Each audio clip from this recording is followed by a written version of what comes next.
Call a meeting to order. Everybody please rise, and Becky's going to lead us in the Pledge of Allegiance. I pledge allegiance to the flag of the United States of America and to the republic for which it stands, one nation, under God, indivisible, with liberty and justice for all.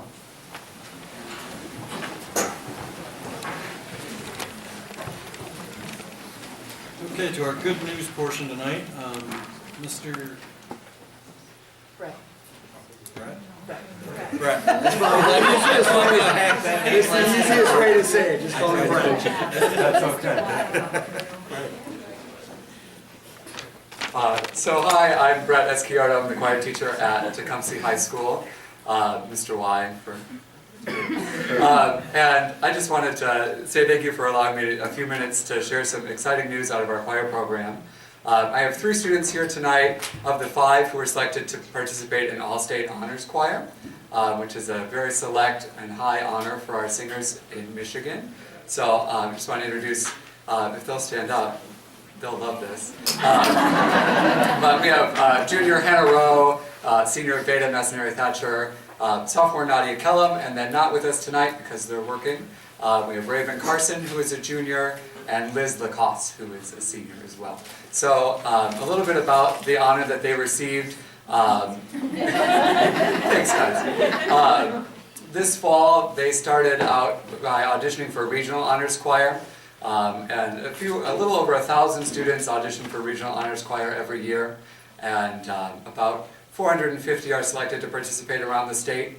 And then from there, they audition a rather rigorous process for State Honors Choir, where they choose the next top 300 students. And after that, they whittle it down even a little bit further to All-State, and that is the top 100 students from those who audition. So if you think about that being the top 10% of our singers in Michigan get to participate in this really awesome All-State Honors Choir. So these 3 students, along with their colleagues, will be traveling to Kalamazoo this spring in May, where they'll have a 3-day residency at Western Michigan University. They bring in a nationally recognized choral director, and they'll spend 3 days working and then put on a concert and represent Tecumseh really well. So just a big round of applause for those students.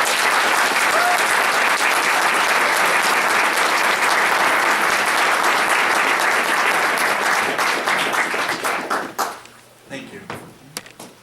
Okay, this brings us to our first public comment. Because the agendas are full, we limit each speaker to 3 minutes. And this is only on agenda items only.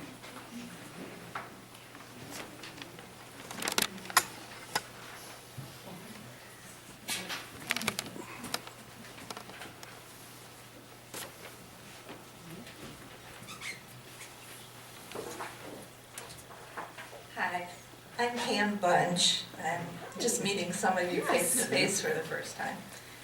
I'm a lifelong resident of Tecumseh and a graduate of THS. And my comments are about the One Tecumseh initiative. In preparation for One Tecumseh and the committee work that is to come, I created a resource to help all participants have a common understanding of the language and concepts of education. This was sent to school board members, to Mr. Rhodes and Mr. Mills, and it will appear as an article in the Herald this week. It is my hope that people will use this resource to have a common understanding of the language and concepts of education when they come together for community discussions. For those participants on the 7 committees, please approach your work with an open mind and without personal agenda. There is one statement that has been expressed over and over again as I've listened to public comment, and it's been from both people on both sides of the discussions. Each student learns in his or her own unique way, and we must ensure that each student receives an excellent education.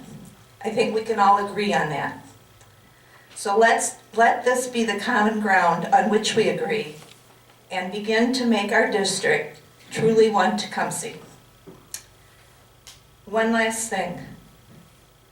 Could all the teachers and administrators in the room please stand up?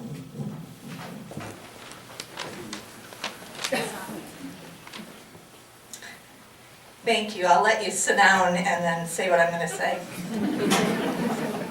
Here are your experts in education. These are people who are passionate about helping our kids grow and learn. Please listen to their ideas on what is working in their classrooms and what ideas they have to make improvements and meet challenges. Let's recognize and appreciate our Tecumseh educators every chance we get. In fact, let's give them a hand now.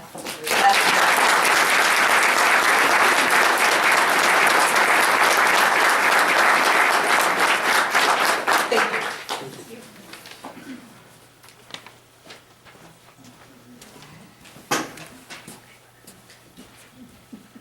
Bill Swift, Tecumseh resident.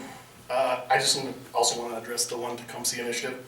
I just want to express some concerns I have about it from, the point of view of, well, it's my belief there's never going to be, in a real sense, one Tecumseh. There's going to be 2,500 different Tecumsehs, and what the lady just was speaking of, each kid's different, every family's different. The idea of, e pluribus unum, from many one, this is a great idea. But what gets lost, I think, sometimes is this idea of individuality. Schools are not a factory. You're not taking in product and putting out identical units.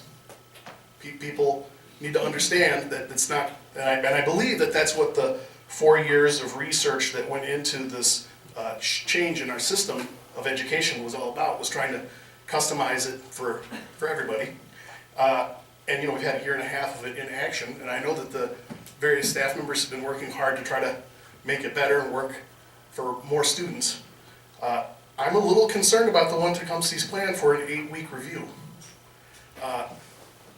This lady that just spoke talked about a resource to get people up to speed on these matters, and I'm more than a little concerned about any person's ability to come up to speed on something that they don't know anything about, or that they know very little about, or that they don't have domain expertise in.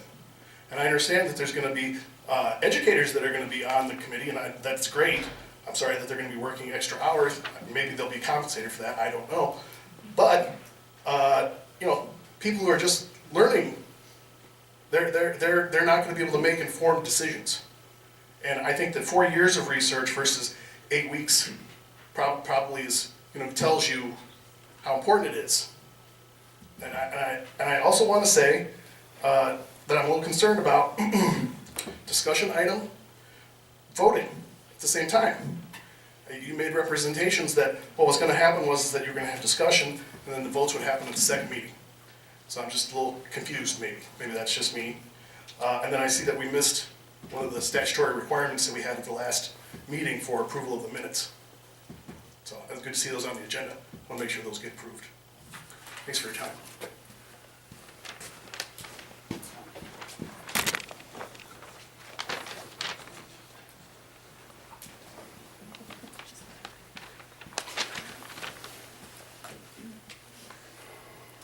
I'm Lisa Davis.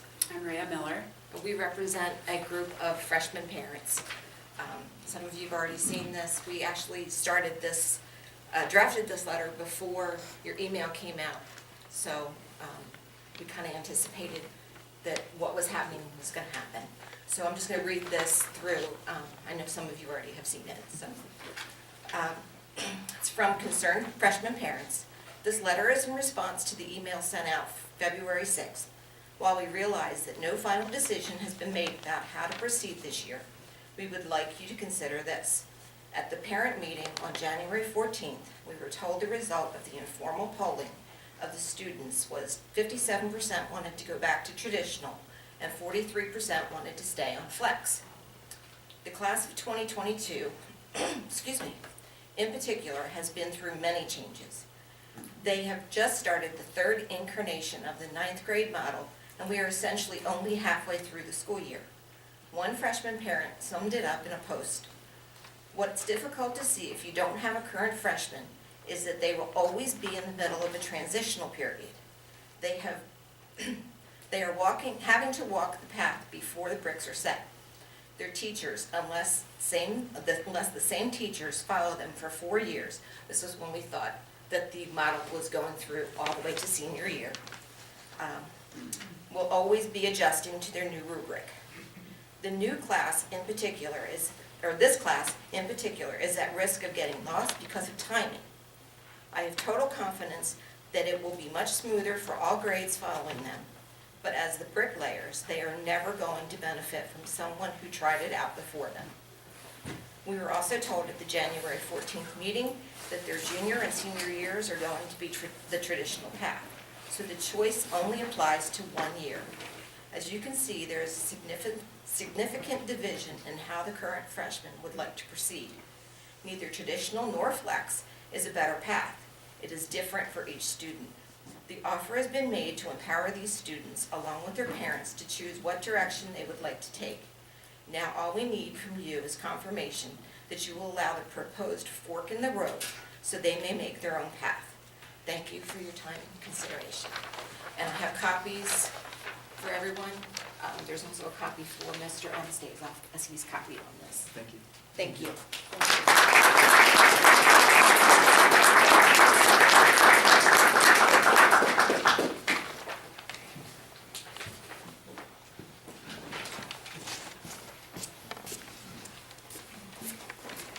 Hi there, Kelly Ostrowski. I'm a district family. I have 3 children that go to Compass Learning Center.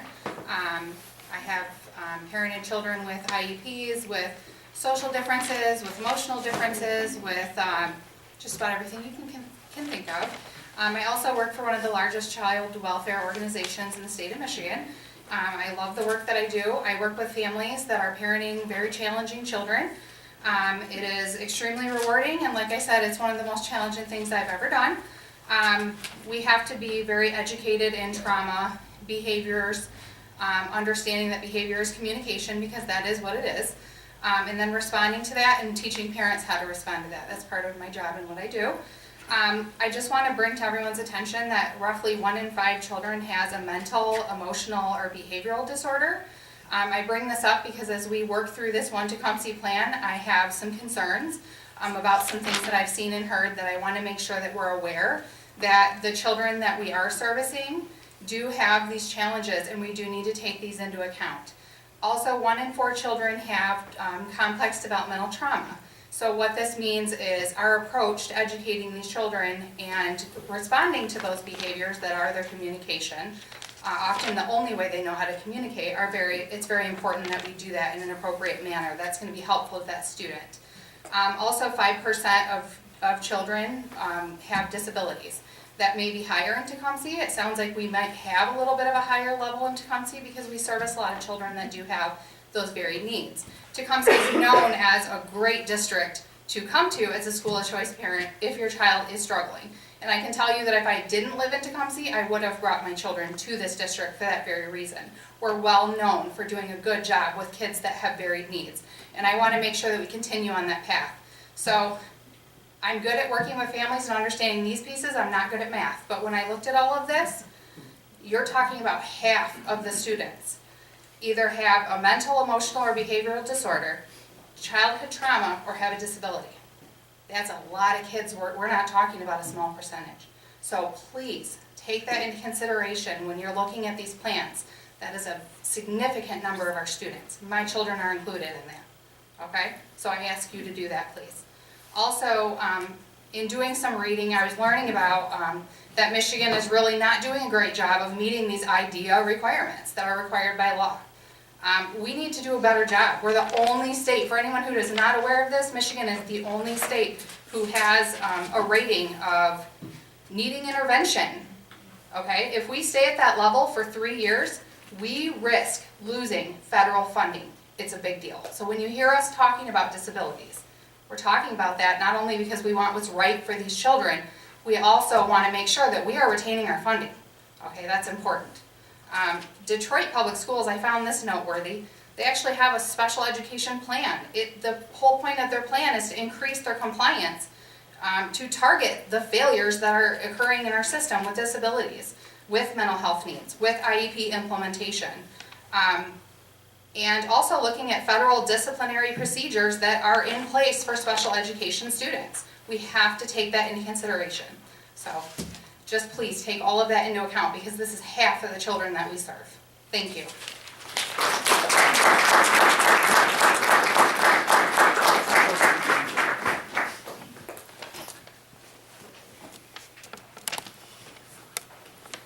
Okay, moving on. Any revisions or to the agenda?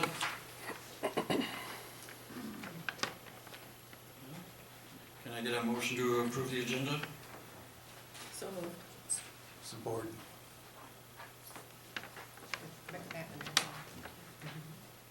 Roll call. Abbott? Aye. Benzing? Aye. Brooks? Aye. Johnson? Aye. McNamara? Aye. Moore? Aye. Simpson? Aye. Motion passed. All right, scheduled reports. Is it Mr. Arnold or Mrs. Arnold? Mrs. Arnold, okay.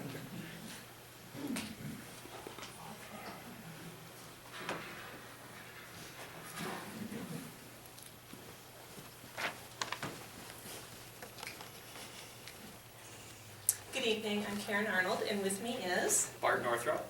and we are teachers at Tecumseh High School. And as you know from the paperwork that you received, we are here tonight to present the field trip that we are hoping that you will approve, and we're really excited about it. That field trip takes place in June of 2020, and our trip is to Italy and Greece. It's a 9-day trip, entirely student-centered and of course educational. And it's open to students beginning at sophomore level and also older as well. And the company that we travel with is World Strides. The itinerary is very fast-paced, there's lots of walking. But one of the things that I really love about World Strides is that it's not just a company where you go from site to site and you listen to somebody tell you about a bunch of stuff, okay? World Strides is amazing because of the in-depth activities that we do on the trip. And I gave you some examples of that within the objectives. So it mentions that one of those engagement strategies is going to gladiator school, which my students did when we traveled to Italy just this past June. It was an amazing experience. The kids were actually out there in the field learning the techniques about what it was like to be a gladiator. Also on our past trip in this past June in Italy, where we were, Christine Obaid was with me on that trip. It was a combined world history and art trip, so the kids made these frescoes out of these 3x5 things, and for me it was amazing because I know we have a great art program, but to be able to see our Italian instructor look at our kids and look at the quality of the work that they were doing was amazing. I was so proud of our kids to see that. Also on that past Italy trip, we were participating in a cooking school as well. That was so much fun to see our kids, some of them who've never spent much time in a kitchen at all, make their own pasta, all that kind of stuff. So it's very much hands-on. It's not just, oh, let's go and visit this site and visit this site. And that's one of the reasons why I really love World Strides. On this particular trip to Italy and Greece, those key things, again, because we'll be in Italy, we're going to do that gladiator school again. We're also going to do cooking school in Greece and Greek dancing as well. So those are some of the highlights that we will have. I don't want to spend any time talking about the itinerary unless you have specific questions about it because it's already written there. But I just want to mention why we do these trips. We are going this June, 2019, on a World War II trip. And that trip will be the 6th trip that I will have led. And if our Italy and Greece trip that you have the paperwork for right now is approved, then that will be the 7th trip. And very recently I had a conversation with a colleague of mine who said, oh my gosh, you know, you use part of your summer and you take kids with you to Europe? Why would you do that? You're crazy. And I said, you know what? I thought the exact same thing. at one time. And the way that I was hooked on it was another colleague who no longer works in this district, she works in another district. She said to me, hey, you know, would you be interested in joining with me to go on this trip? Don't worry, you don't have to lead it, you can just go as a chaperone. I was hooked. Okay. Now the reason I was hooked is because I saw what it did to our kids. Every single one of the kids who go on a trip like this are transformed in some way. And it makes me so excited. Pam talked about the fact that teachers are very passionate. I am very passionate about this. And I'm so proud of our kids. I'm proud of the way they behave when they go on these trips. It makes me proud to be able to come back and email our board and our superintendent and say, wow, our kids really made Tecumseh look great. It was awesome. And just to see what happens to them. It's a literal transformation. And very recently, I just found out that one of my students from a few years ago, I had him in 2 of my classes, my regular world history and AP world, and he went on our Central Eastern and European trip a couple of years ago.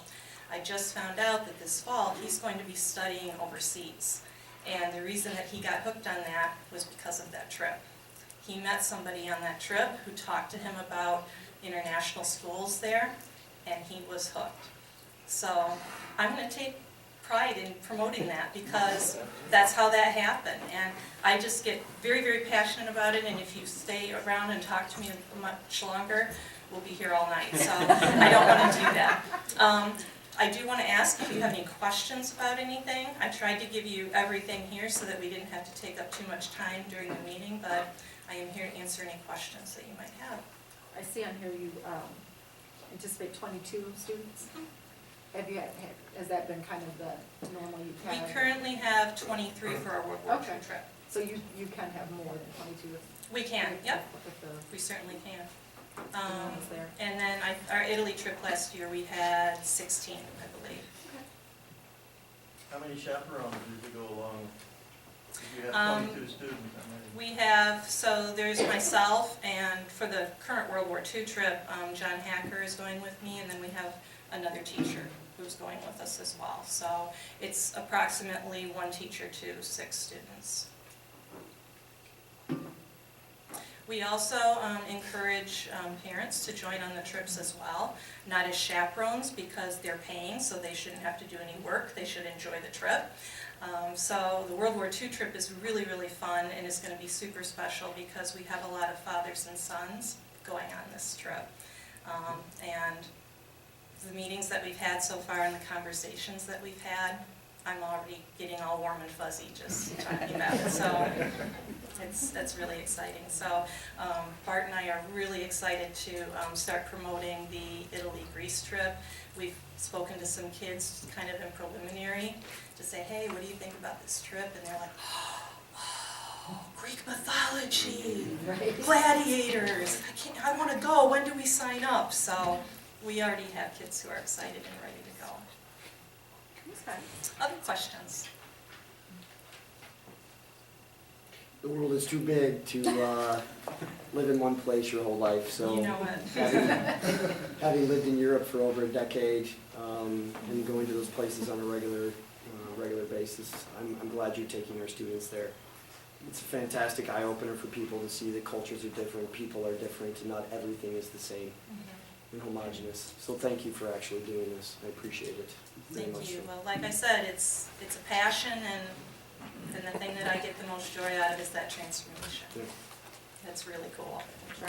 Karen's been twisting my arm for years to go on a world trip with her, and when she said Greece, I didn't hesitate. I've taught mythology and with AP literature, seeing my students' interest with the Greek tragedies, I hope that someday that this experience may be the first time just getting that energy and that hook feeling like Karen felt years ago, that someday I'll be able to take kids on world trips, and I'm really excited to go too. I didn't want to just stand up here and look good. So. Are there any other questions? No. No, thank you very Okay, much. thank you.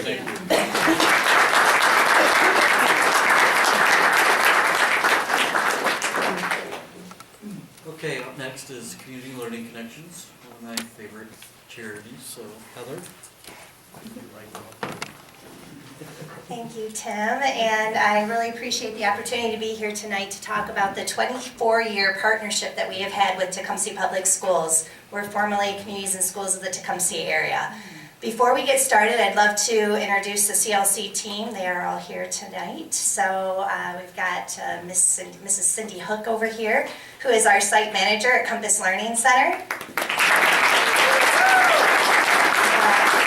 Amanda Gibson, who is our graduation coach at Tecumseh High School. Heather Franco and Tracy Hedrick, who are our program coordinators. And I have a board member, actually a couple board members here as well. Tiffany Dolson, and I saw Sam Schmidt somewhere in here.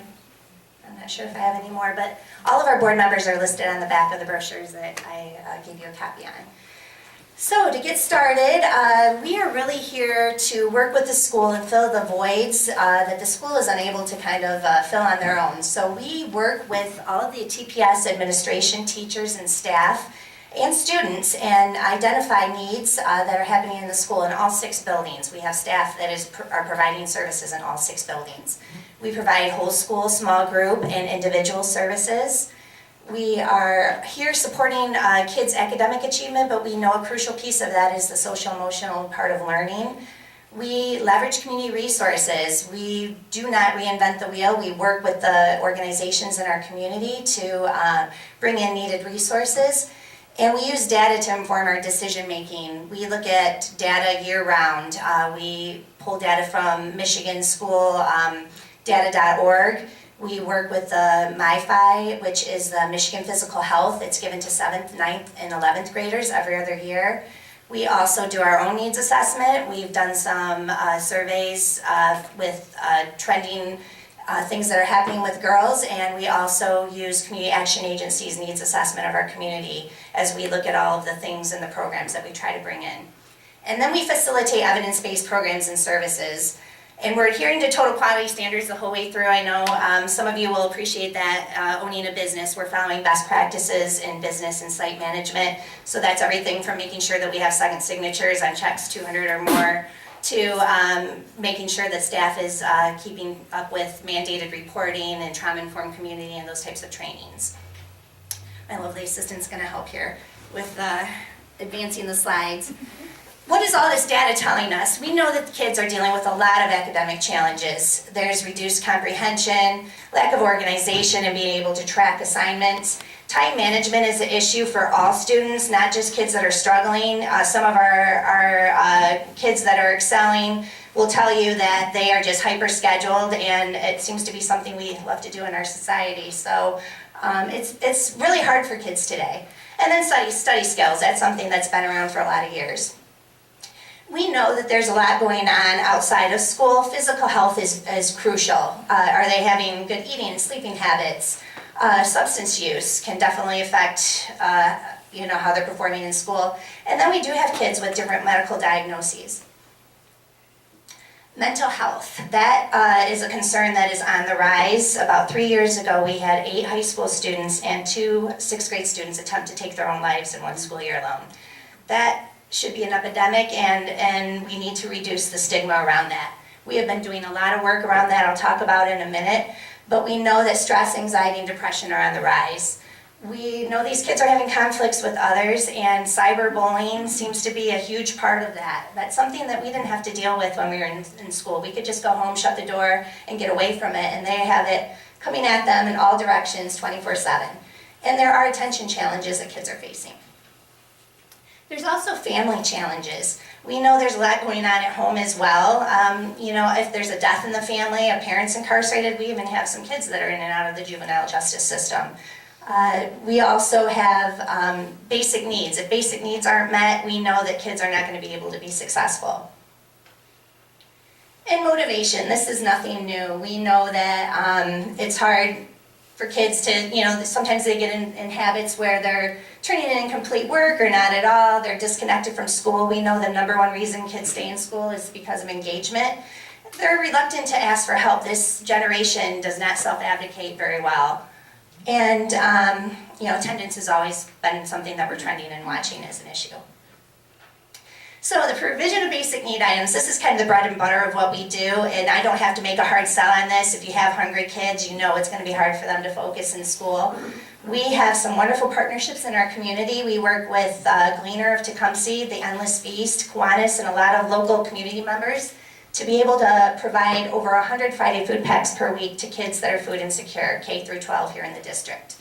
We have 15 families that we work with through the summer through a bountiful read and feed program where they 5 times throughout the summer get a large box of food. We also hand out books, and staff is wonderful about keeping kids engaged and trying to keep that summer learning gap from happening. We have a locker room with K-12 clothing for any kid in the district that needs it. It's free. We also have funding to be able to provide new coat shoes and boots if we don't have it in the closet, and that's provided through community donations and Steps for Students fundraiser that we had a couple years ago. We can provide free eyeglasses for kids through our partnership with the Lions Club and Dr. Englund. And we also are able to offer free school supplies through the Filibus and community members that donate things in. So when we start talking about giving a hand out, we also want to talk about giving a hand up. We know that some families are living in generational poverty, and it's hard to break out of those trends. We also have 2-parent households that are working and struggling to make ends meet. So a couple years ago, we were trending some of the data around low test scores, and we saw 3 identifiable pockets through the data we pulled from myschooldata.org that were also where the low test scores were, and it was also low socioeconomic areas in our community. So we partner with Community Action Agency to be able to provide Getting Ahead financial stability classes to families that are struggling or in need. And it's been a really great partnership with Tecumseh Public Schools as well. We're able to hold the classes at school, after school. Down the hall, parents are taking classes learning about financial stability. And then we're also working with kids, getting them caught up on homework and filling some of the social emotional needs that they have. We have had 24 graduates so far, and you will all be invited to that graduation. It happens right here in this room. It is very emotional. I don't think I've left ever without a dry eye. People get up and talk about how life transforming it has been. I think the thing that we have found has been the most impactful is the social capital that they gain, all being together and realizing they're not in it alone. We've had parents work together to like, hey, I'll get your kid on the bus in the morning if you can get our kids off the bus in the afternoon because of work schedules. We had a mom who was living in a volatile household relationship, and after graduation, the entire group went and helped her move out and get into stable housing. The district has graciously hired some of the people that have graduated from this class. We've had people go back and get their GED and quit smoking, so there's been some real success stories that have happened as a result. And then we always have student helpers. Is that Caitlin? Kurt? Yes. She showed up every single time to help Heather with the childcare portion of family nights. Ruling our experiences. This may be my favorite program that we offer, and it's really geared toward helping young women become confident and self-assured and leaders in our community. And it came out of a needs assessment that's a little embarrassing to share, but for 10 years at the middle school, the number 1 concern in the school was girl drama. And the parents were saying it, the teachers were saying it, even the boys were saying it. So we knew, it's time to start doing something about that. So we reached out to Columbus, to Ruling Our Experiences, which is an evidence-based program down there. And with the help of this community, we've been able to bring that we were the first in the state of Michigan to be able to bring that here.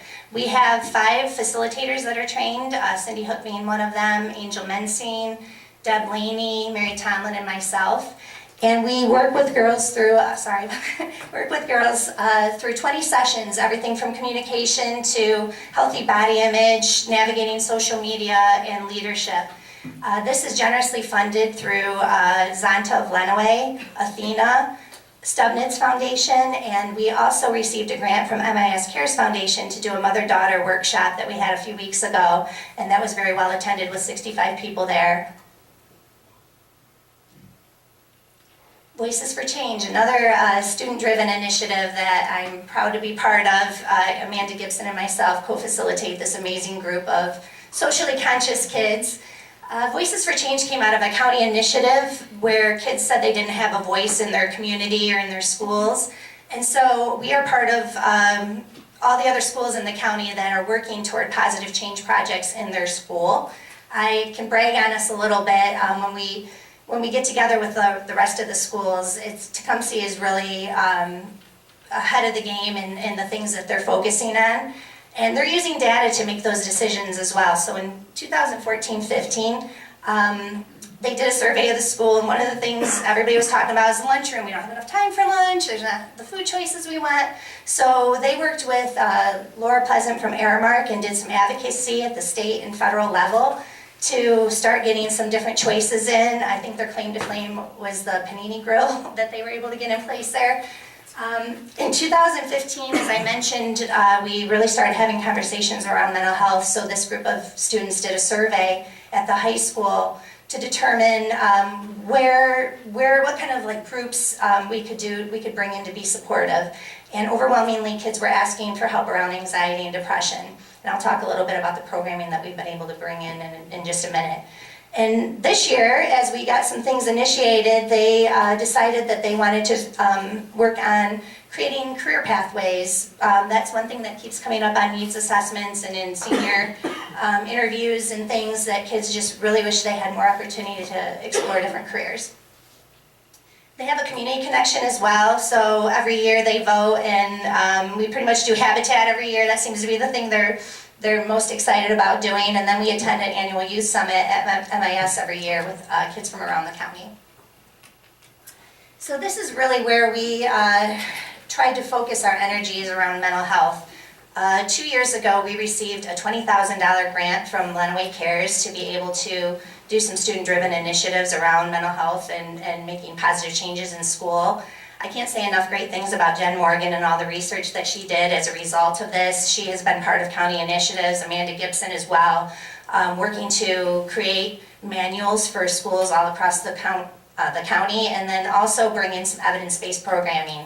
So we partnered with Sources of Strength out of Colorado, and we're able to do training for over 90 students and 15 adult leaders back in November. And it's a great program. It's really like a lot of our time and energy has been spent around raising awareness, but this is really about promoting hope, health, and strength, and identifying what your sources of strength are. Like for me, it might be my family. For you, it could be your friends.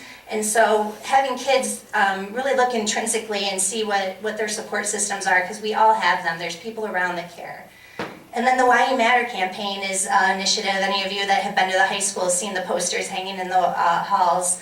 I'd like to thank Digipod. They graciously print those for free every year for us. But the poster campaign is just part of it.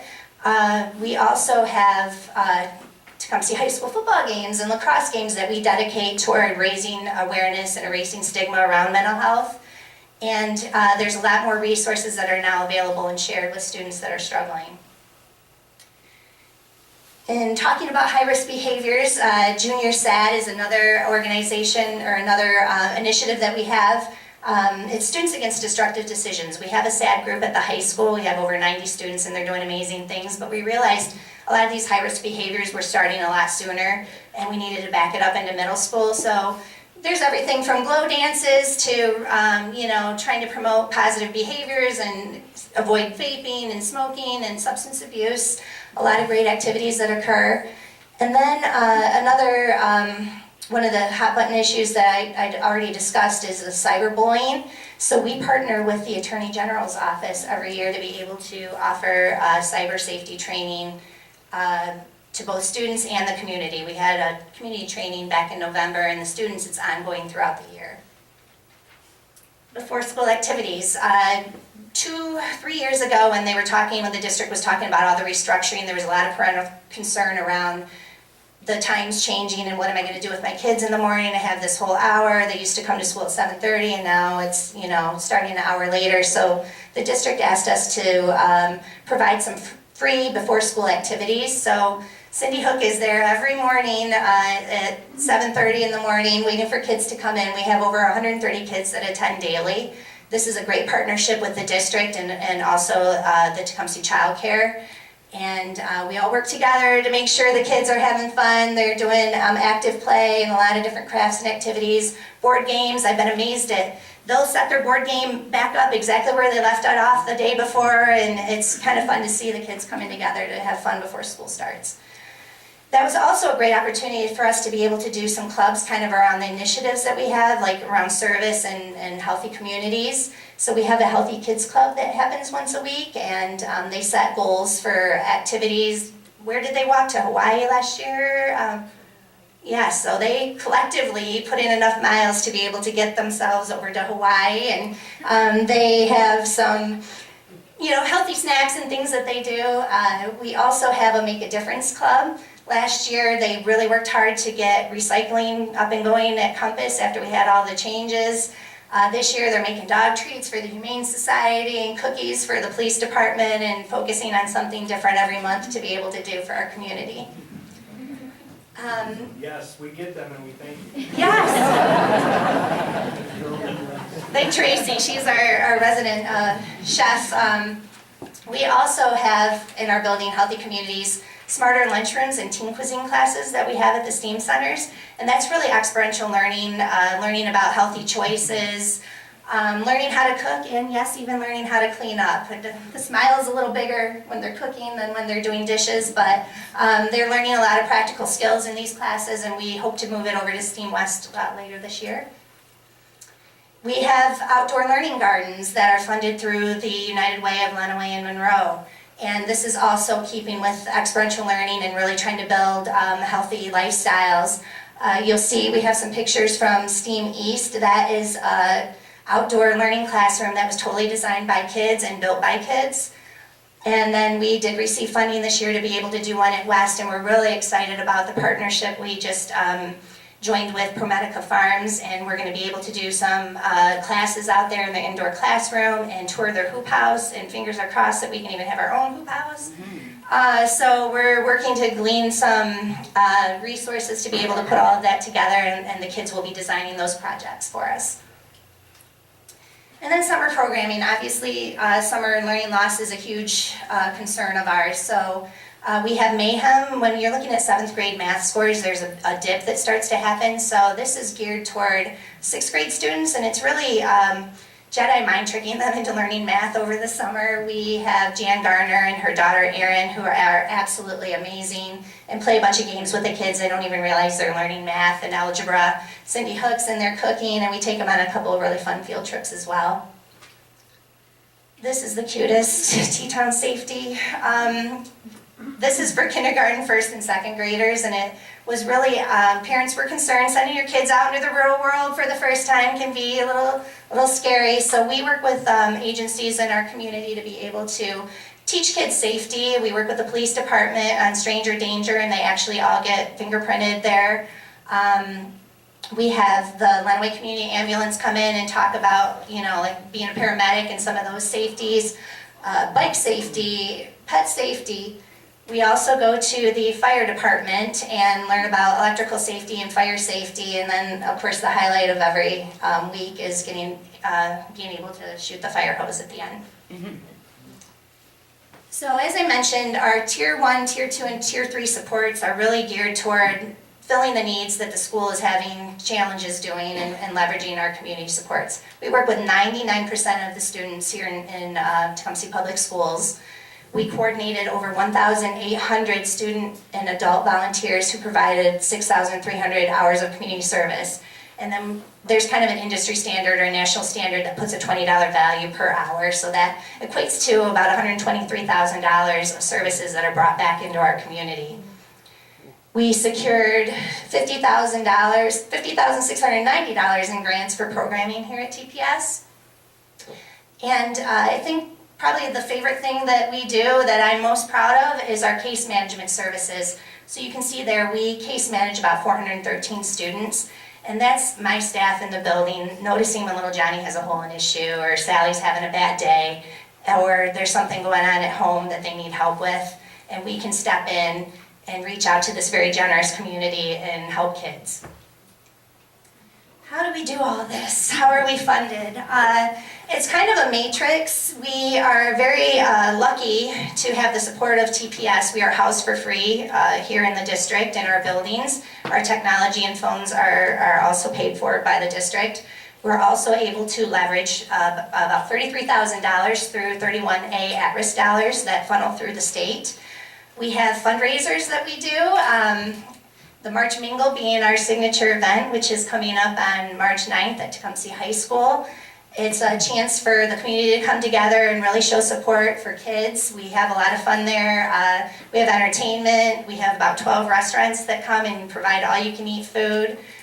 We have live and silent auctions, and it's just a great chance to come and support kids in our community. We also have an annual golf outing and an annual putt-putt tournament as well.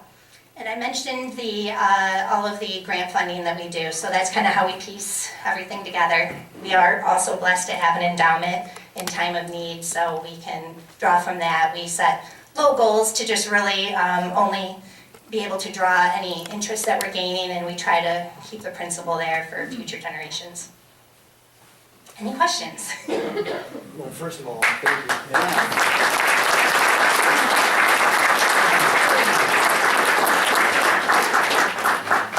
Do you want to give a plug for the March Mingle? I do. March 9th. If you get your tickets in the next 2 weeks, you can get them for $35. The price goes up to $45. It is a wonderful event. We have Danley's Country House that's there that with a cash bar, and as I mentioned, the food is insane. We have Clinton 12 coming this year for the first time, 3 Dudes and Dinner, Evans Street, Tecumseh Big Boy, Basil Boys, Tecumseh Brewery, Salsarias. I'm going to miss somebody and somebody's going to be mad, but we have 12 restaurants at Capnick's Orchard that come and provide food every year, and it's delicious. I mean, we've had lobster sandwiches and sushi, so you do not want to miss it. Where? Oh, Tecumseh High School, and you can get your tickets from any CLC board member, myself. You can go online and get registration forms. Pretty much anywhere you look, we'll be pushing tickets. You won't be sick of us in 2 weeks. Thank you. Thank you.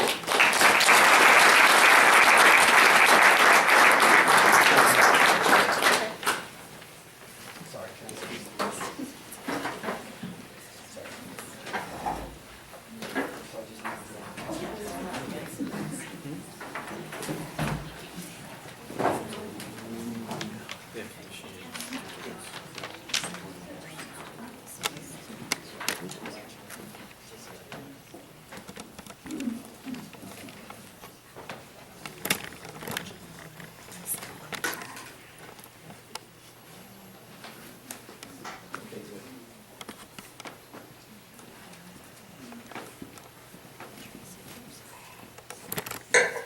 So since you talked about food, I'm actually starving because I just came from wrestling practice. Okay, so TPS 1 Tecumseh update. Forgive my voice, that comes from actually yelling at my wrestlers on Saturday to try to motivate them in Hillsdale. Worked, I think. So first things, remember we're at phase 1 right now of 1 Tecumseh. This is about understanding where are we at today. Those things we needed to synthesize the platform so understand very clearly what the school board, what our elected officials ran on, understand what their priorities. Those interviews are actually starting this week. We're sitting down with them, spending about 60 minutes to understand exactly what their platform was, what are their initiatives that they had run on, and then what are those priorities, and if there's anything else that they've seen in the meantime. Those actually start tonight after the board meeting. The other thing was best practice evaluation based on quantitative data analysis, so basically looking at credible research. I do have a point down here, still searching for original peer-reviewed academic research concerning mass customized learning. So a lot of people have talked about MCL, a lot of people have said there's a lot of data out there, but I would encourage anyone who actually finds research that's academically peer-reviewed to go ahead and provide that to me if you can find it. There's a lot of blog posts, there's a lot of articles in the newspapers, there's a nice Forbes magazine article, but that's not academically reviewed and peer-reviewed journal. So if you find something, please go ahead and send it to me. I would appreciate that. it's not from a lack of looking, it's actually spent quite a bit of time, myself and some others, trying to figure that out. Project-based learning, no question, there's tons of research out there. You can find lots of valuable data that talks about schools that have implemented, been highly successful, and they've tracked those students over a long period of time, and you can see that data and the relevant impacts it's had to those students. The other thing was looking at student performance. So we have 2 internal people in our math department. We're actually launching that this week. We're going to be looking at everything from NWA scores to MSTEP, SAT, ACT scores. We're basically going to look at the data that shows how students have been performing over the last years. You know, one of the initiatives, or one of the thoughts, let me rephrase that, one of the things that was said to me when we started this 2 years ago was we needed to make a change because we saw test scores declining. Because we saw test scores declining. And basically my feedback is, okay, show me that data that test scores were actually radically declining. I know you might shake your head no, but that's actually what my predecessor had said to me in the meeting. One of the reasons we launched this was because our test scores were declining. Well, we need to validate that. The other thing too, third-party survey. I'm actually working with several different companies and academic institutions right now to locate the best person to do that. We should have the proposals by this week. So as an example, talking to the University of Michigan, Siena, and there are some actually corporate research that does that, like the RAND Corporation. So I've actually talked to quite a few people. I think right now I've spoken to over 21 different entities that can provide that research and that survey for us. Probably the most important thing is to give, especially for our teachers, the feeling that this is confidential. So those surveys will not come back to us directly. We will not have our hands involved in those. They'll actually go out directly to the teachers themselves, and they'll be able to complete those surveys, send that back, and it will actually be a third-party entity that will be reviewing all of those. That's for the integrity of it. I don't want anybody to stand and sit here and say, well, you know, you've manipulated the data in some way to say what you wanted to say. Well, I'm sorry if it's done by a third-party entity and we've given them that task, we will make sure that that occurs. Though that doesn't occur, sorry. So, Griff and I, we spent some time talking to a lot of people in the last, 2 weeks. Basically, the essential, or what's happening is the feedback is people would like to see an administrator and 2 teachers on the selection committee. We originally proposed that the last time, and people said, no, that's not good enough, we don't like that. We want to see 1 administrator, and we want to see 2 teachers. Well, we listened, so now we're coming back, and we're actually asking if that would be acceptable from your side. I actually would recommend that we add 1 administrator and 2 teachers. Once again, as a reminder to the community and to the board, it's not that the selection committee is the one deciding. All we do is make the proposals. The school board is still responsible for making that selection in the end. So if that would be acceptable with you, I'd actually like to add 1 administrator and 2 teachers to that selection committee. Another thing too, today actually, we're supposed to be finishing with the application submissions. So hopefully everybody's filled those out. We'll keep that open until I think midnight tonight in case there's anybody that would still like to go home and apply for that. It's 50 words or less if you remember. Once that's done, we're going to compile all that together, and then those in that selection committee have quite a bit of reading to do. So there's going to be some long nights over the next few days. Get ready for that. I can send coffee your way too if you'd like it for those people that are in committees. But that's important, so I'm going to push that we actually go through that, we review those. Then when we sit back down together again, and we'll actually hopefully be doing that in the next 7 days, we're going to begin that process of that selection. Griff and I will talk later about the administrator and the 2 teachers that we'd like to see. We don't actually have any names at this point in time. All we know is that that point right there was a pivotal, important aspect from every one of our administrators and our teachers. We got that feedback. She's shaking her head yes back there, and Trisha Howard, she's like yes. Yeah, that's actually the case, so we need to deal with that. Okay, so a few other things, just to make sure I covered everything. Okay, interviews are done. Documentation, so that's something too. I've reached out in the last 2 weeks. I've asked for all the documentation of why we originally started this process. I've gotten loads of information from our internal staff. Stacey Bailey's been gracious enough to pull everything together and to provide that to me. in a very nice consolidated manner, and we're actually going through that and reviewing that. I wasn't here or part of the community when those decisions were being made, and it's not just me reviewing it, but I'm bringing myself up to speed very quickly in terms of what were the decisions and why were they done, and what's the purpose of it. Once I have all of that packet gathered, I'm going to actually be passing that out. That's actually input for the various committees. So once again, as a reminder to the community, phase one is really about data gathering, data analysis, and understanding where we're at.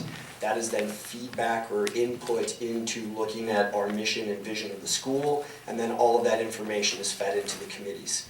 And once again, I will remind everybody, we are not going to finish everything by April. That is not possible. So to be absolutely clear, there are certain areas, for example, like curriculum and assessment, that part we need to move forward on, and we're hoping to have an answer by the end of April in terms of curriculum and assessment. We might not be 100% done, but that's at least where we need to focus our core resources on. Nothing personal against Mr. Zajac, who I see in the back. Athletics, okay, you might not be the first thing to get done, but we'll make sure that it gets done and we look at that review as well. Same thing with human resources and policy, finance, and those types of things. So we are going to go through those.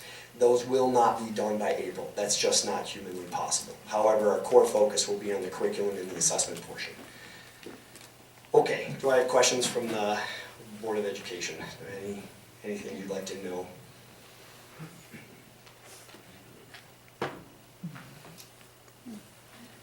Okay, thank you for your attention. Well, as usual. Okay, thank you, I appreciate that. Thank you, Ryan. Yes, sir. Now it's time for Griff here, to talk about the charter policy, reinstatement of high school. Thank you. Good evening.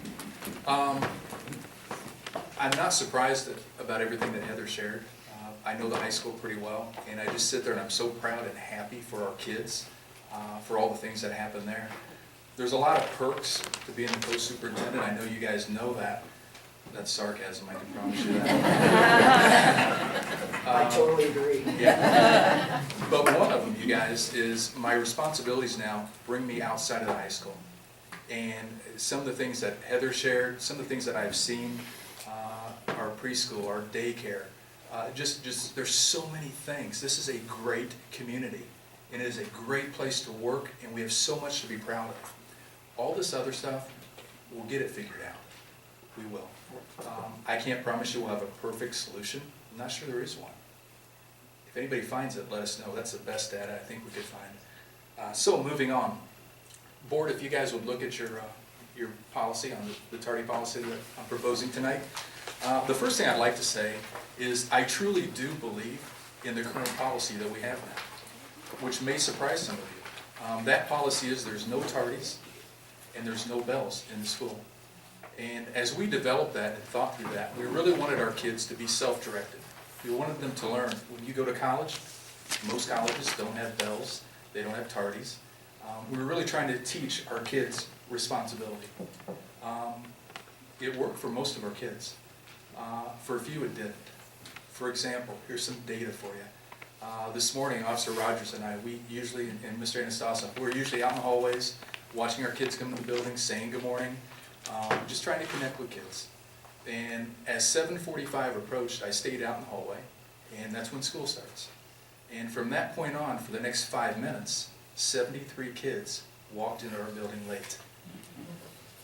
Granted, 800 kids were in their classrooms doing just what we knew taking away bells and tardies would do. But 73 weren't. And that's a problem, as you guys can imagine. And it's something we want to address tonight. With that said, I would like to propose the tardy policy that is in your packets. It's something that I started, I think it was my second year as being the principal at the high school. And as you can see, it's a very progressive tardy policy. Tardy number 1 and 2 that a student would receive is like a mulligan in golf. It's a freebie, right? We all run late at times. We all have, life happens. Those things happen. Tardy number 3 would be, you would meet with a counselor, as long as there's enough time for us to set that up, and I'll explain that in a minute. Tardy number 4 would start with a corrective measure, and that corrective measure, like in the past, would be a 2-hour Saturday school. Kids love to come to school on Saturdays. That's sarcasm again. Tardy number 5 would be a 4-hour Saturday school. Tardy number 6 would continue, 6, 7, 8, and 9 would be 4-hour Saturday schools. But on 6, we would have a parent meeting. Obviously, there's conversations prior to all this happening with our parents. And then once you get to 10, unfortunately, that's where we will do a day of suspension for our students. We don't want anybody to get there. But sometimes having boundaries for kids that are struggling with some things helps a lot. I guess the thing to remember about doing something like this, there's 850 kids that really won't be impacted by this policy. So it's not really that big a change in my opinion. But those 73, I think we have to teach them and help them learn the importance of being on time. And then don't underestimate being late into a class and how disruptive that could be to the kids trying to learn that are in there and that teacher. Any questions? I guess one other thing I would add, this is not something we're going to spring on the kids tomorrow. The first thing is we got to make sure our bells are working, and we're working on that. Mr. Rhodes, our great technology person as well, has somebody coming out just to make sure that we're good to go. And it is, from an implementation standpoint, ideally we would like to start this in a couple of days practicing, getting our kids used to it. Then when we're comfortable in the hopefully next week, we would implement this policy. This isn't a gotcha. We're not trying to hurt kids. We're not trying to do those things. We're just trying to, I think as we go through all this and we look for common ground, I think kids being on time and learning the importance of that probably is common ground we can find. Any questions?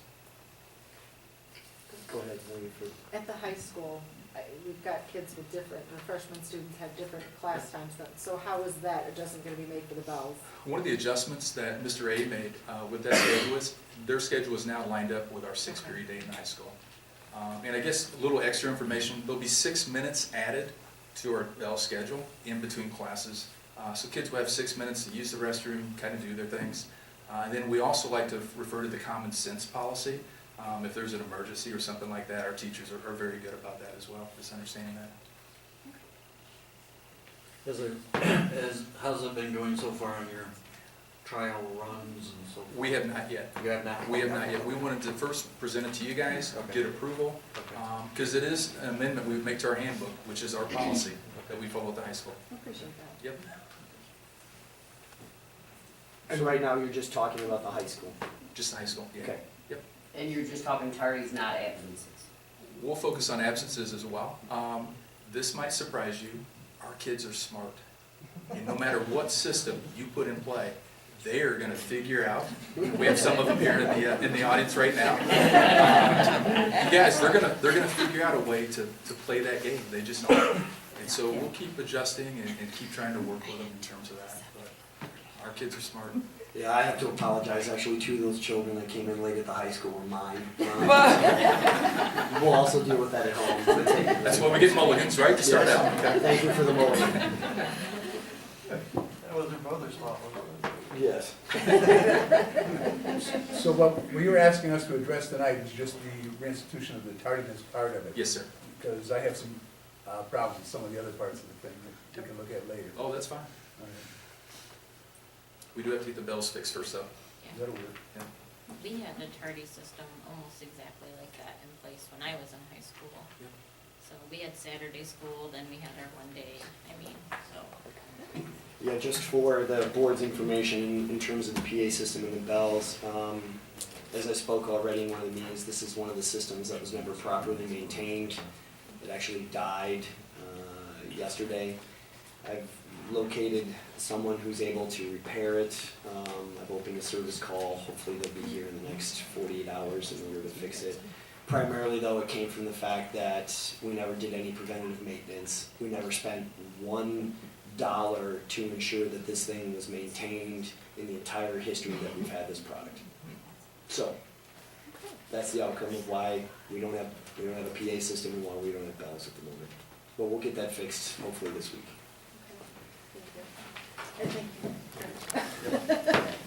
Are all the clocks working properly? Somebody had to ask. Thank you, Mr. Benzie, for asking And we that. know. And Tim and I toured all the schools before Christmas, and that was one of the issues we noticed, that the clocks weren't working, so I just want to make sure these kids have a fair shake and, know what time it is before they get a tardy. That would be a nice prank to pull on them, wouldn't it? April 1st is rolling around. Yeah. Okay, so to speak to the point about clocks, majority of actually the clocks are functioning at this point in time. There are still some last configurations that need to be done as part of what I talked about in the last board meeting, some support from that external company. They're helping us to correct that problem right now. We still have a little bit of issues at South. There's some clocks at Compass that pose a challenge for us. And that's usually, they have to do with the fact that these are Wi-Fi enabled clocks. They're not cabled clocks, they're Wi-Fi. Unfortunately, the wireless network that we have in pretty much half the district is older than my 7th grade son, and that technology is just failing or not functioning at this point in time. And that's the purpose, or that's the core reason why the clocks have not worked properly. So we're trying to fix that as fast as we can in order so we have functioning clocks. Did that answer your question? Yes, sir. Okay. So are we upgrading them, or Well, how do you fix that? Band-Aids, bubble gum, and no, I'm kidding. No, actually, we're in contact with the company that manufactures those wireless access points, and we're trying to upgrade them with the most current. I don't want to get technical and be a nerd, but the most current version of the operating system that runs those access points. Once that's done, then we should be okay with the clocks. Oh, and not to put you on the spot because we are, but since we're going down that rabbit hole, are we putting something in place to keep the maintenance up going forward? Yes, actually, I mean, to speak openly to the Board of Education, one of the requirements I see is to put things on maintenance agreements that I would consider critical, such as the PA system and the bells. I mean, the PA system from a security standpoint alone must function. If we ever had a problem in the school, and right now we don't have a functioning PA system, it would be very challenging to communicate in the high school. But that's the outcome of not investing in the school in terms of technology and making sure that these platforms function. So I will make sure that we have for these core systems maintenance agreements so that we don't have this problem in the future. Awesome, thank you. Yes, ma'am. Any other questions? The other thing, you guys, I would add is our teachers and myself, we have the capability of dialing on our phones, and it would go to an intercom to all the rooms that have phones in them. So from a safety standpoint, we still have that covered. Okay, good, Yes. good. I just don't want to rely on that. Well, no, absolutely. Speaking of phones, what about a phone policy? Is anybody, are kids still just taking their phones everywhere? That topic is for another year. Yes. I would actually ask if we could just table that, have that discussion at a later point in time, because that would be a very challenging discussion. Just curious. Okay. Okay. Thank you, Griff. Yes, sir.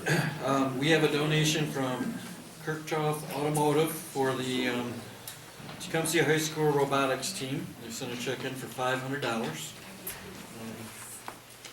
And we're gonna.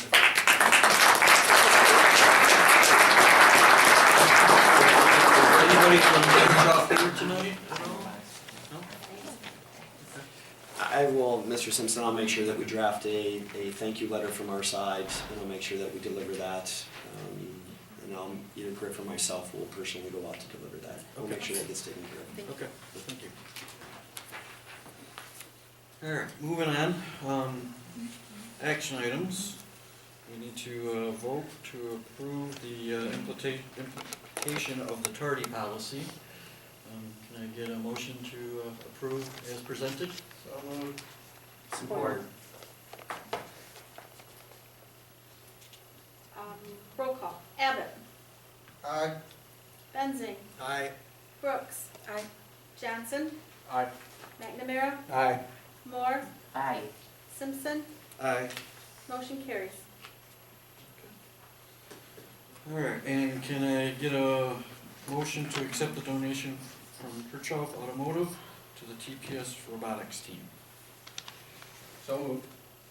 Support. Roll call. Abbott. Aye. Benzing. Aye. Brooks. Aye. Johnson. Aye. McNamara. Aye. Moore. Aye. Simpson. Aye. Motion carries. And then moving on to the consent agenda, can I get a motion to approve the meeting minutes from January 23rd and 28th? Support. Roll call. Abbott. Aye. Benzing. Aye. Brooks. Aye. Johnson. Aye. McNamara. Aye. Moore. Aye. Simpson. Aye. Motion carries. And then items for, any items for the next agenda? We're gonna have good news, and we're gonna have discussion reports, action items, and school budget update. Is there anything that any board members would like to add to that? Where's the location of the next meeting? I don't have it in front of me. Is it? I think you're right. Is it? I don't have the schedule in front of me.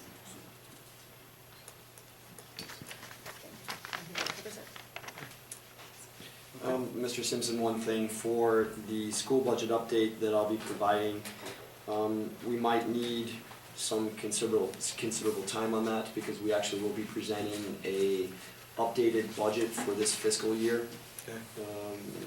Because we're going to exceed the budget that was planned, and there are multiple reasons for that, and I would like to take the time to clarify that with the Board of Education, please. Okay. So we will need a good chunk of time in the next board meeting for me to walk through that and to explain it, because I will explain all the deviations and I will explain the variables that were not calculated for during last year's budgeting process. Okay. And some assumptions that were made that were not correct. Okay. Okay. Okay. Thank you. Saying that would be better to hold the board meeting here. I mean, openly speaking, yes. It's easier for us to present. The microphones are easier for us. I know that you have a desire to be in all of the schools. Maybe we could flip-flop that if possible, but it would be easier if we were to have it in here. Because we have a good screen, and we have the projector here, it might be worthwhile. That'd be good.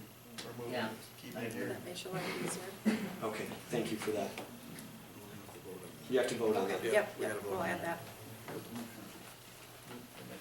Make a motion, want the motion now? Yeah. Make the motion, we have our next board meeting here at the annex building. Support. Could I amend that motion to say that we just flip the next two so we maintain our schedule? So the following one that should have been here, let's move that one over then. Yeah, I'll second that motion. Roll call. Abbott. Aye. Benzing. Aye. Brooks. Aye. Johnson. Aye.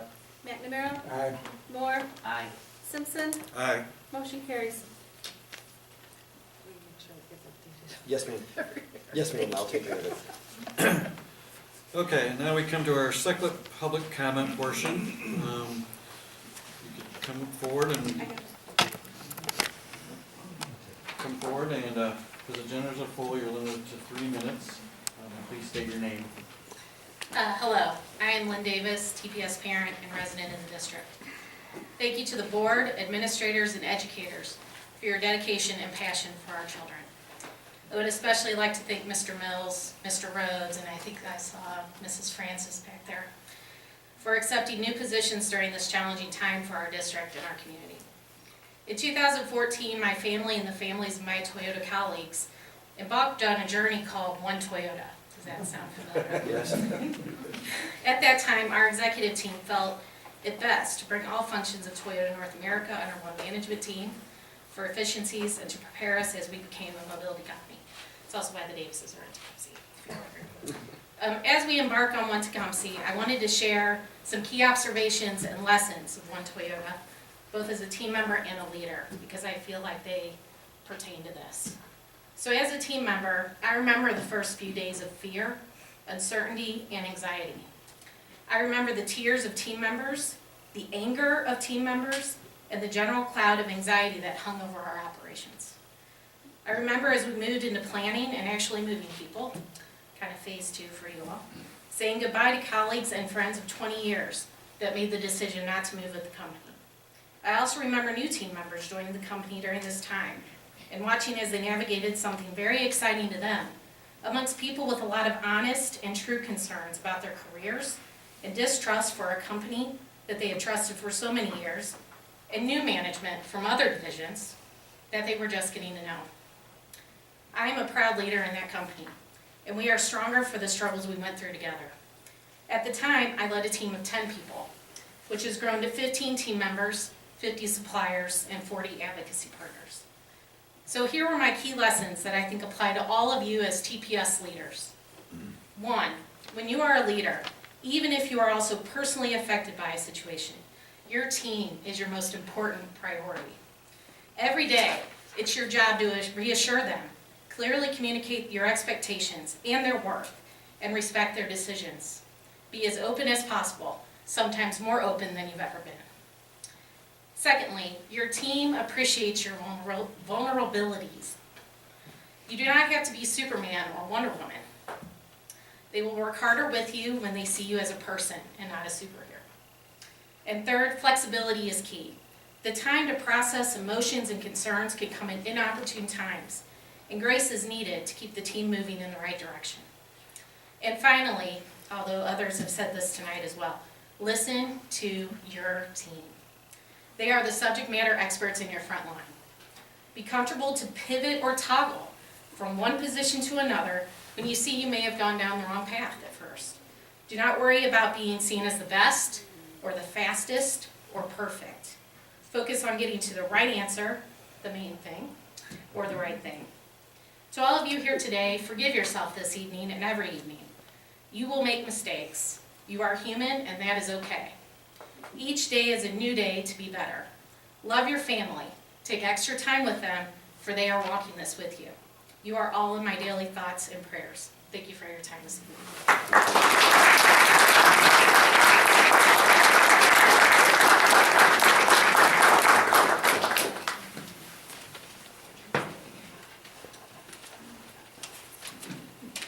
Hello, I'm Chelsea Anastasoff. I am lucky to be part of the West Team staff. This is really difficult for me, and it wasn't until, sorry, I get emotional. This past week, one of my former kids reached out to me, and it gave me the courage that I needed to talk to you. So I hope that you just listen to my words and understand that this is just what we're going through right now, and I'm not alone in this. So fear. It's been my constant companion, a companion that has not left my side in over a year, a companion that started as a worry, a thought that lived in the back of my mind, a thought that I did not shed much light on. But now that worry has moved to the forefront of my life and has evolved into full-fledged fear. It consumes my light, the light that should be reserved for my family, my learners, my friends, and even myself. It's interesting how fear can cause us to change our behavior and even cause us to lose our integrity. In the past, I've always stood up for my beliefs without falter, but for the first time in my life, I've just hesitated out of some fear of consequence. My 5 biggest fears have paralyzed me. Fear number 1, the mother of all my fears. My husband will lose his job or not have his contract renewed at the end of this year. This is a primal fear, not being able to provide for our 2 little girls, and this is the one that haunts me daily. It's a fear that wakes me up from my deepest sleep and refuses to leave me. Fear number 2, my hard work and expertise will no longer be valued, noticed, or appreciated. I have worked so hard to earn my reputation over the past 9 years, and the thought of losing it saddens me beyond belief. Fear number 3, the one that makes me cry the most. No longer working with my West family. I fear that we will be moved, separated, dismantled. We're so close, and we're the only ones that understand exactly what one another have gone through. I fear that my principal, my leader, will suffer the same potential fate as my husband. We love her. She has been our protector, our mama bear, since the very beginning of this journey. She has stuck her neck out for us and protects us from the harsh reality outside our safe haven. I cannot imagine moving forward without her. Fear 4, reverting back to the old system. Kids will be forced to memorize facts and to pass tests, and they won't retain the information, and it will no longer be necessary to them. I've witnessed so many amazing moments where kids are applying the knowledge to their everyday life, where it has purpose and it has meaning. I can't imagine losing that. And then fear number 5, I'll not have a voice in the changes to come. No new admins or no new board members have been to our building to talk to us. I find that hurtful and demeaning. It makes me feel like we're unimportant and like a pariah to the community. Until that happens, it's difficult to have faith. My hope is that none of my fears will come to fruition, that I will once again have value in the system in this community, that I will be able to sleep at night not worrying about providing for my family, that I won't have to be scared for our future of our learners who have thrived in the system, that all of you will take the time to be open-minded and listen to what we have to say. We've worked so hard for our former superintendent because she believed in us and valued our opinion. Guaranteed we will work just as hard, if not harder, for you. But I hope that you choose to rule us not through fear, but you'll rule us through some sort of inspiration. I thank you for the time that you put in, because I know you have put in a lot of time. I just ask that you spend a little bit more time and come and talk to us. We want you to come there. We welcome you, and we'd be happy to meet with you anytime. Thank you.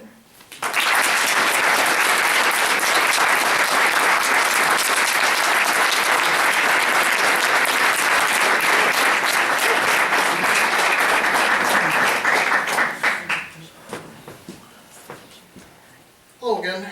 I just would like to just address a couple of things that were brought up during Mr. Rhodes' discussion.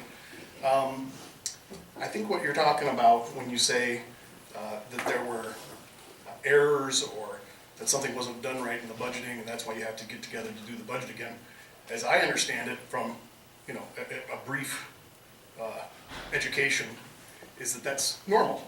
You do it every year, do it twice. Standard practice, not a big deal. Definitely nothing untoward. As far as the surveys are concerned, I'm really happy that we're going to have integrity in the analysis of the data, but my bigger question would be, who is compositing the questions so that they are neutral? And as far as, this is something that was a harsh reality that was demonstrated for me in my own life. A slick presentation and Google is not expertise. And I don't want, this is going to sound like I'm attacking you, I'm not. I think that you would do a great job in the role that you were hired for as Director of Information Technology.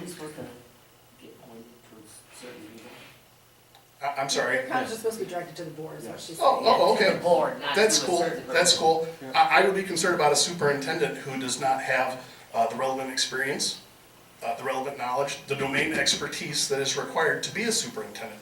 There's state guidance, there's the board's own bylaws that talk about what it means to be a superintendent, what is required. I'm a little worried about your ability, or anyone's ability to come up to speed in 8 weeks to be able to make these kinds of decisions. As far as the data analysis that might be done, again, without domain expertise, data analysis doesn't mean anything. I don't know that you know enough about the domain to understand the data. As far as everything being done in April, that's great. I'm glad that we're not going to be changing everything by April. That's wonderful.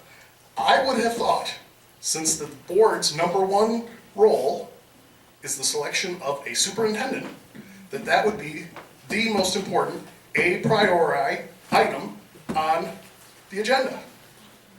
A permanent, well-qualified person with domain expertise who meets the bylaws, who's been a public school teacher, who's been an administrator in a public school building, who has back office experience as an administrator.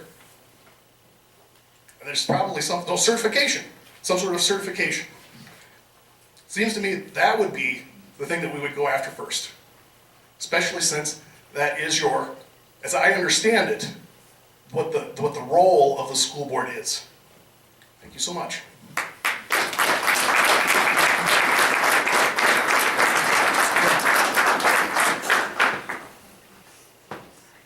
Anyone else? Any board discussion? Yes, I have a point that I need to raise.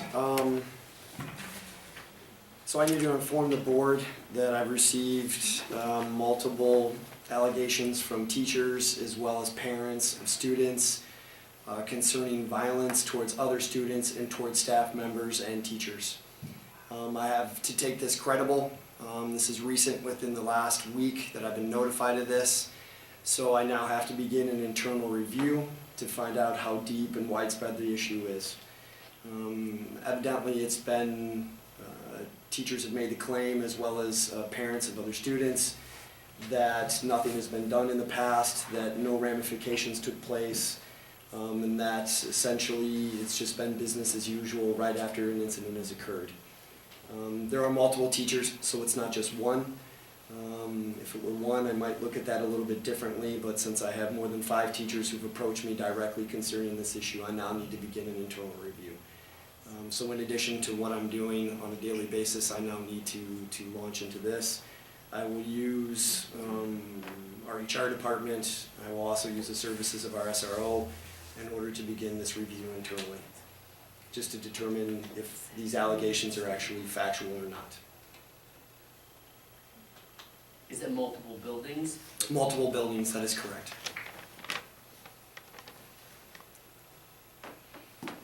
Are these violations of our internal policies?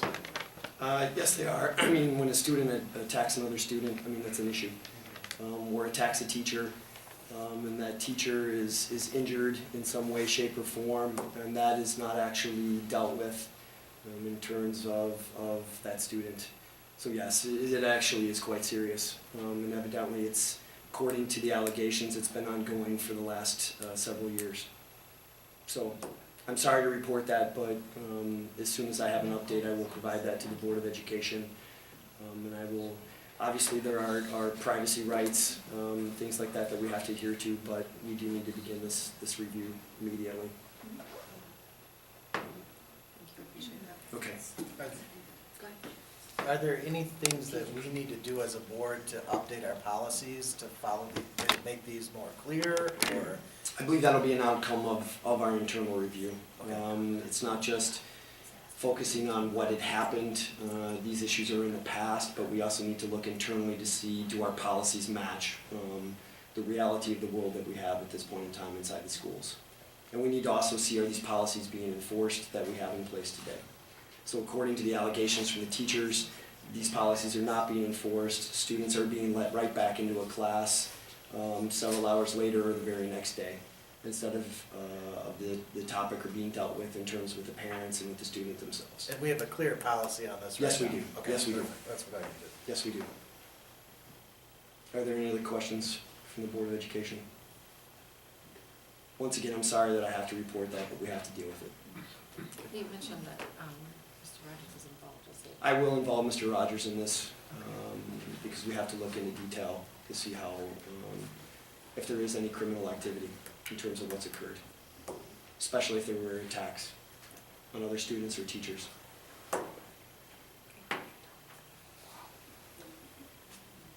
Well, I'd like to say something.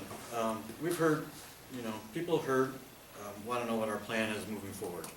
And when we were campaigning, we said that we were going to create committees, we were going to conduct surveys, look at testing data, find out why students are leaving our district, and find a compromise to move forward.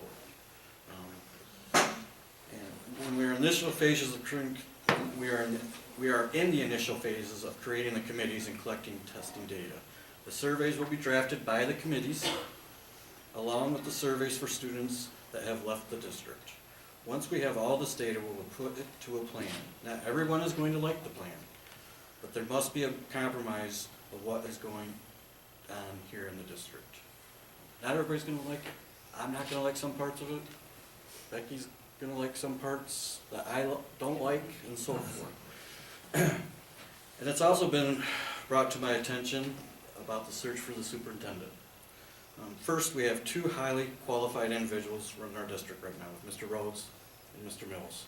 And I can tell you, these guys are working their tails off. My phone is going off at 4 o'clock in the morning till 10 o'clock at night. So they're getting it done. The first time I actually met Ryan was when he set up my email account. And I think the first time I met you, Griff, was January 17th. I mean, I knew who you were, but we never actually had a discussion before. And I gotta tell you, these guys care about the students in this district deeply. I mean, they are devoted to these students, without a doubt. So as far as searching for a new superintendent, I believe I can speak for the board and say we're in currently good hands. I also want to remind everyone that this board sets the policy and plan for our schools, and the superintendent's job to execute the policy and plan, not the other way around.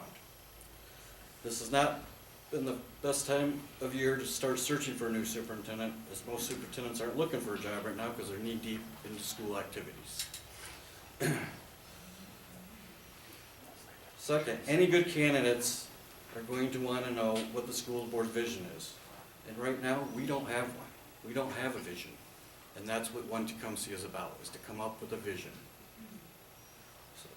So any of you have questions or concerns, feel free to contact me. My email is on the website. I'm happy to sit down with you. I met with Roger Curtis Friday night. Him and I met for an hour and a half. It was a great meeting. So anybody wants to speak with me, there's my email. Everybody's got their emails. I'm sure all these people will be willing to speak with you.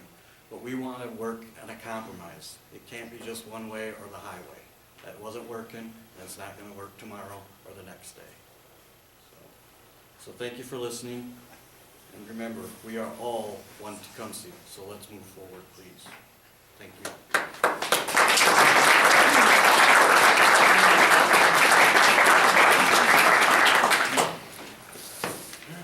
I just have a question. Good. This basically is for Ryan, since you're the data man.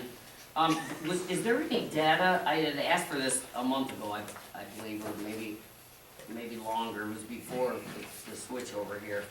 But,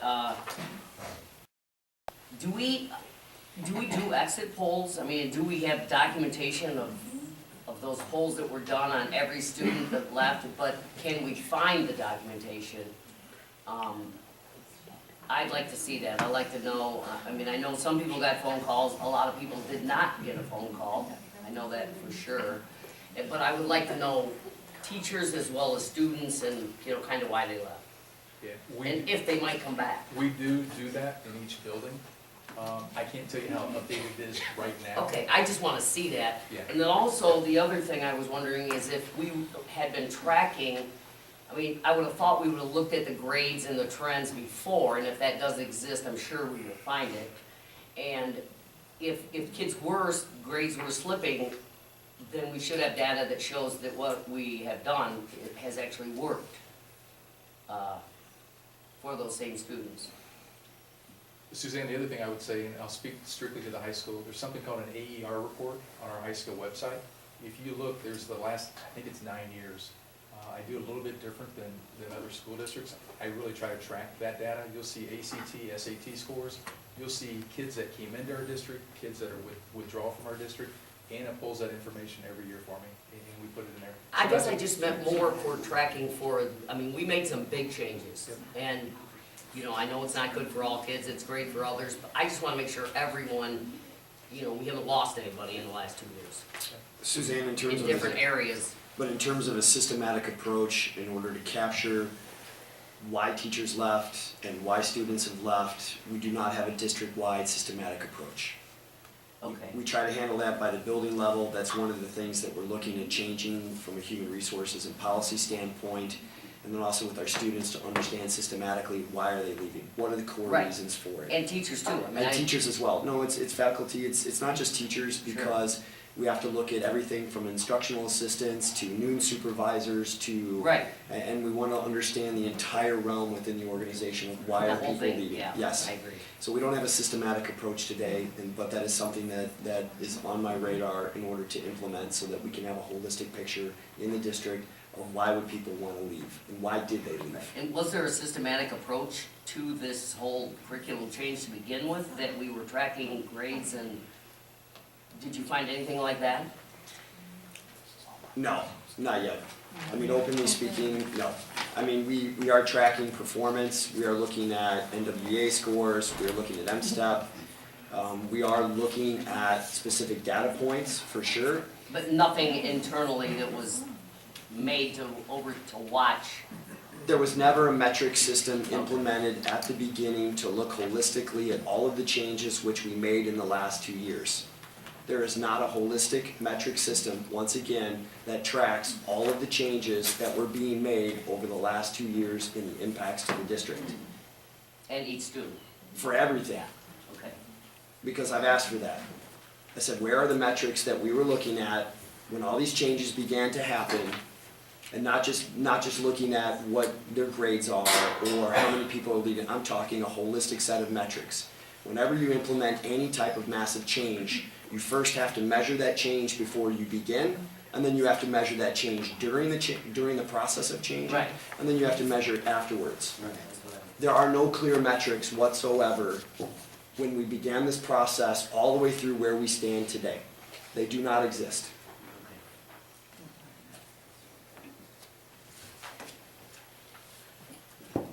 Okay, anybody else? I was just gonna say, thank you to all the families that have reached out to us and offered your encouragement and said, you know, you're pulling for us or you're behind us. We really do appreciate it. I know I've been contacted through social media and email and stopped in the grocery store. So we do really appreciate that. Thank you very much. And just to clarify, I know I tried to explain a few things the other day on social media. It was taken out of context, but do know that anything I say or have said on there is my thoughts only. I was not speaking on behalf of the board.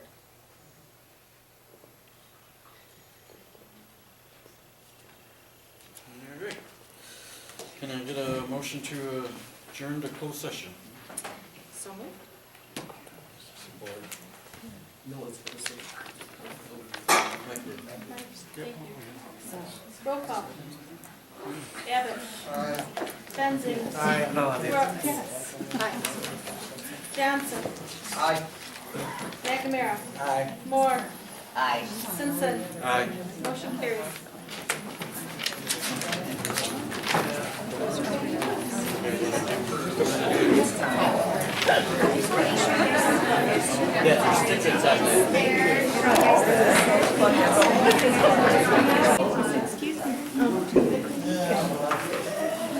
Hey, you know, It's a shame that we didn't have anything measure. It really is. Too bad we didn't have anything. So I've Can't been, help. well, yeah, and I've been trying to figure out why it's doing this thing. Maybe I'll stay. When it's pointed out the door, it's like focus on the back wall, focus on this wall, focus on the back wall. You got enough to has to play my 10%, it's probably gonna die. Yeah, but he's not the only one. How do I do it? No, from when you passed it, that's what I did. Too late. I'm just saying that, I mean, All right, let's, Yeah. time is it? It's, yeah, 9:42, we are back in closed session. Oh, no. And, first motion is, we're gonna make is we're gonna give, Griff is gonna get raised to $125,000. We're also gonna add an additional $2,500 to his annuity and any, training that he may need to do his job as well. Can I get a motion to approve? Support. Roll call. Abbott. Aye. Benzing. Aye. Brooks. Aye. Johnson. Aye. McNamara. Aye. Moore. Aye. Simpson. Aye. Motion carries. Second item is, Ryan. We're going to move his salary to $115,000, give him a $2,500 annuity, and pay for any certification or training that he may need.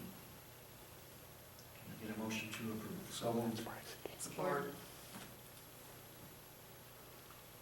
Roll call.